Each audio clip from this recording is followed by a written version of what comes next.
हर हर महादेव। उत्तर प्रदेश के मुख्यमंत्री योगी आदित्यनाथ जी, उप मुख्यमंत्री ब्रजेश पाठक जी, यूपी सरकार में मंत्री भाई रविंद्र जायसवाल, दयाशंकर जी, गिरीश यादव जी, बनारस के मेयर भाई अशोक तिवारी जी, अन्य जनप्रतिनिधिगण, वॉलीबॉल एसोसिएशन के सभी पदाधिकारी, देश भर से आए सभी खिलाड़ी, काशी के मेरे परिवारजनों, नमस्कार। आज काशी के सांसद के नाते आप सभी खिलाड़ियों का स्वागत और अभिनंदन करते हुए मुझे बहुत खुशी हो रही है। आज से काशी में नेशनल वॉलीबॉल चैंपियनशिप का शुभारंभ हो रहा है। आप सभी खिलाड़ी बहुत कड़ी मेहनत के बाद इस नेशनल टूर्नामेंट तक पहुंचे हैं। आपने जो मेहनत की है, आने वाले दिनों में काशी के मैदान पर उसकी परीक्षा होगी। वैसे मुझे बताया गया है कि देश के 28 राज्यों की टीमें यहां जुटी है, यानी आप सब एक भारत श्रेष्ठ भारत की बहुत सुंदर तस्वीर भी प्रस्तुत कर रहे हैं। मैं चैंपियनशिप में हिस्सा ले रहे सभी खिलाड़ियों को बहुत बहुत शुभकामनाएं देता हूं। साथियों, हमारे यहां बनारसी में कहा जाता है, बनारस के जानल चाहत होव तब बनारस आवे के पड़ी। तो आप लोग बनारस आ गए हैं और अब बनारस को जान भी जाएंगे। हमारा बनारस खेल प्रेमियों का शहर है। कुश्ती, कुश्ती के अखाड़े, मुक्केबाजी, नौका दौड़, कबड्डी, ऐसे कई खेल यहां बहुत मशहूर है। बनारस ने कई खेलों के नेशनल खिलाड़ी भी दिए हैं। Banaras Hindu University, UP College, Kashi Vidyapeeth जैसे शिक्षा संस्थानों के खिलाड़ी राज्य और राष्ट्रीय स्तर पर छाए रहे हैं। और काशी तो हजारों वर्षों से उन सब का सत्कार करती आई है जो ज्ञान और कला की साधना के लिए यहां जाते हैं। और इसलिए मुझे विश्वास है, नेशनल वॉलीबॉल चैंपियनशिप के दौरान बनारस का जोश हाई हो रहेगा। आप सभी खिलाड़ियों को उत्साह बढ़ाने वाले दर्शक भी मिलेंगे और काशी की आतिथ्य परंपरा को जीने का अवसर भी मिलेगा। साथियों, वॉलीबॉल एक साधारण स्पोर्ट्स नहीं है।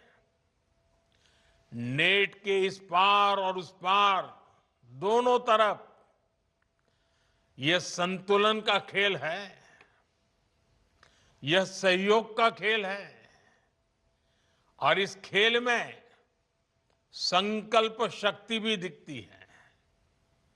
यानी बॉल को हर कीमत पर ऊपर ही उठाना है। वॉलीबॉल हमें टीम स्पिरिट से जोड़ती है। वॉलीबॉल के हर खिलाड़ी का मंत्र होता है टीम फर्स्ट। हर कोई भले ही अलग अलग स्किल्स का हो, लेकिन सभी प्लेयर्स अपनी टीम की जीत के लिए खेलते हैं। और मैं तो भारत की डेवलपमेंट स्टोरी और वॉलीबॉल में भी बहुत सी बातें कॉमन देखता हूं। वॉलीबॉल हमें सिखाती है कि कोई भी जीत अकेले नहीं होती। हमारी जीत हमारे कोऑर्डिनेशन, हमारे विश्वास और हमारी टीम की तत्परता पर निर्भर होती है।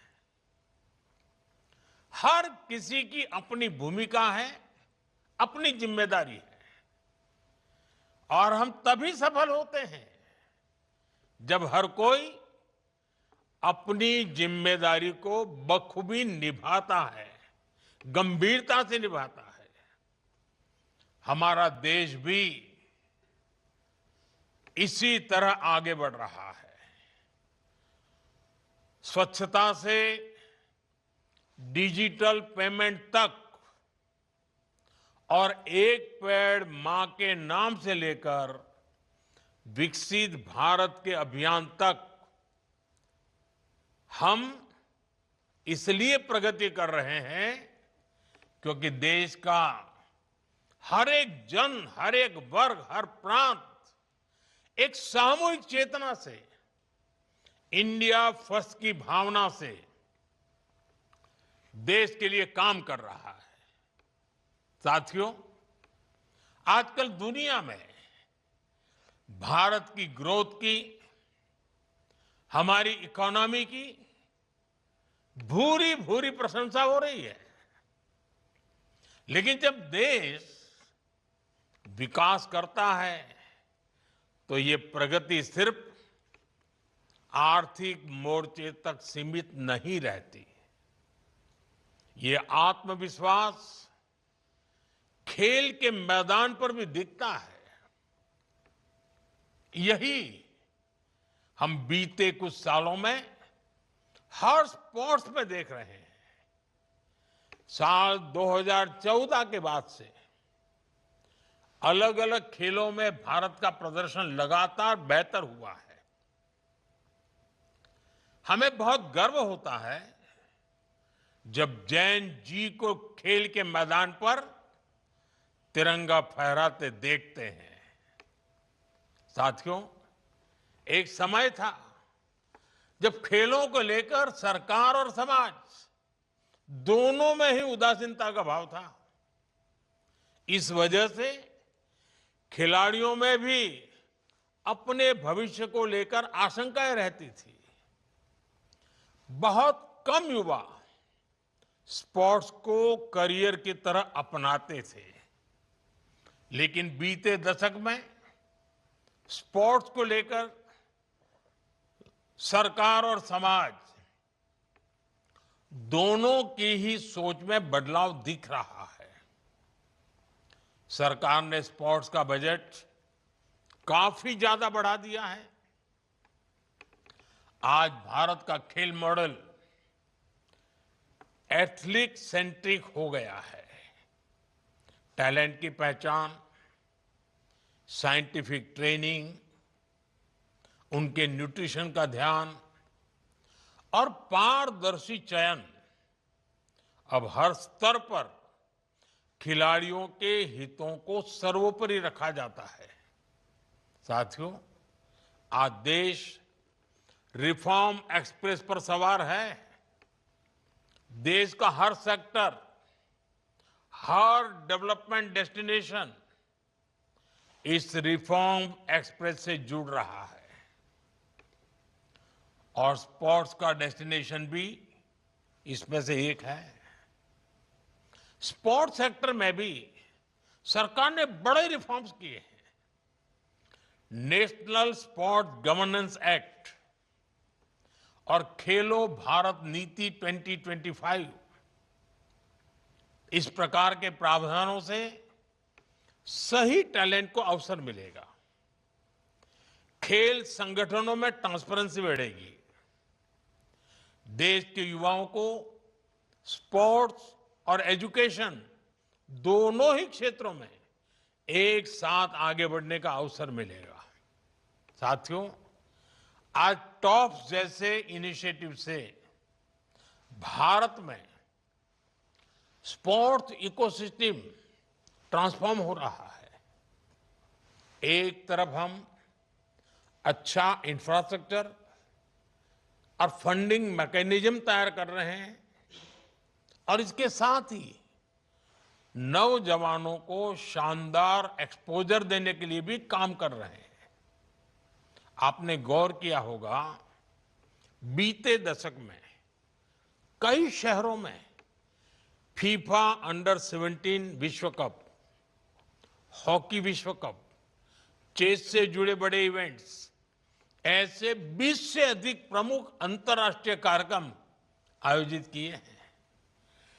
2030 के कॉमनवेल्थ गेम्स भी भारत में ही होने जा रहे हैं। भारत पूरी मजबूती से 2036 ओलंपिक की मेजबानी के लिए भी तैयारी कर रहा है। इसके पीछे प्रयास है कि ज्यादा से ज्यादा खिलाड़ियों को ज्यादा से ज्यादा खेलने के मौके मिले। साथियों, हम स्कूल स्तर पर भी खिलाड़ियों को ओलंपिक स्पोर्ट्स का एक्सपोजर देने में जुटे हैं।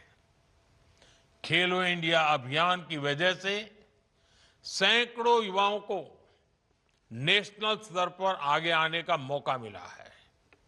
अभी कुछ दिन पहले ही सांसद खेल महोत्सव का भी समापन हुआ है।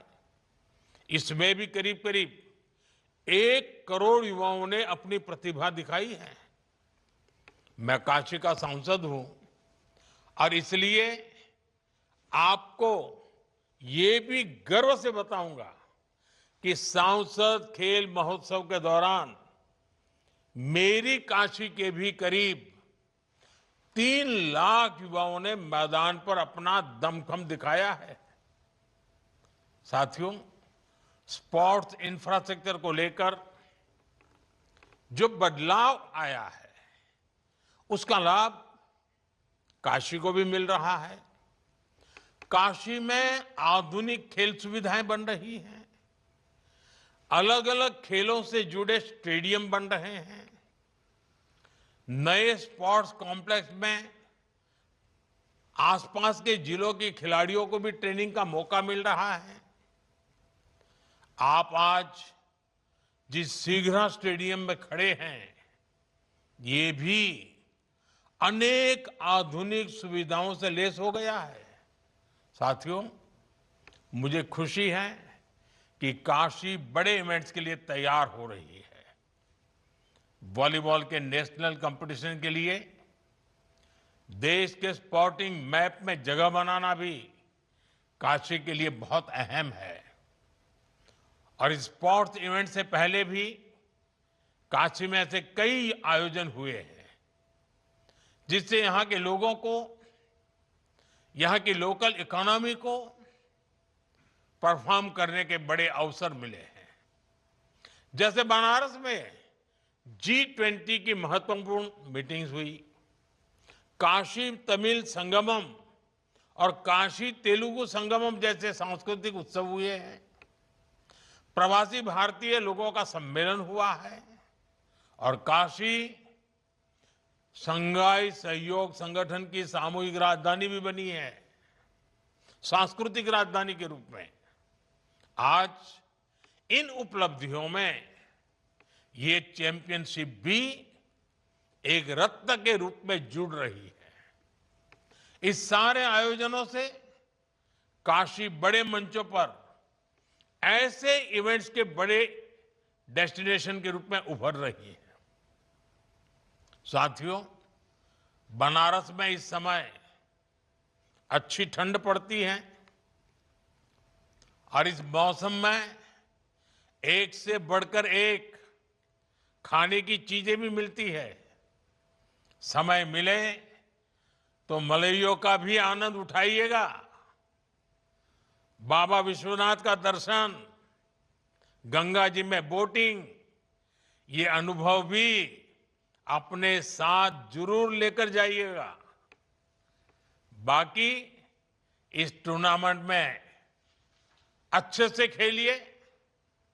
काशी की धरती से आपका हर स्पाइक, हर ब्लॉक और हर पॉइंट भारत की स्पोर्ट्स एस्पिरेशंस को और बुलंदी दे। इसी अपेक्षा के साथ आप सभी को फिर से बहुत बहुत शुभकामनाएं। धन्यवाद। वंदे मातरम।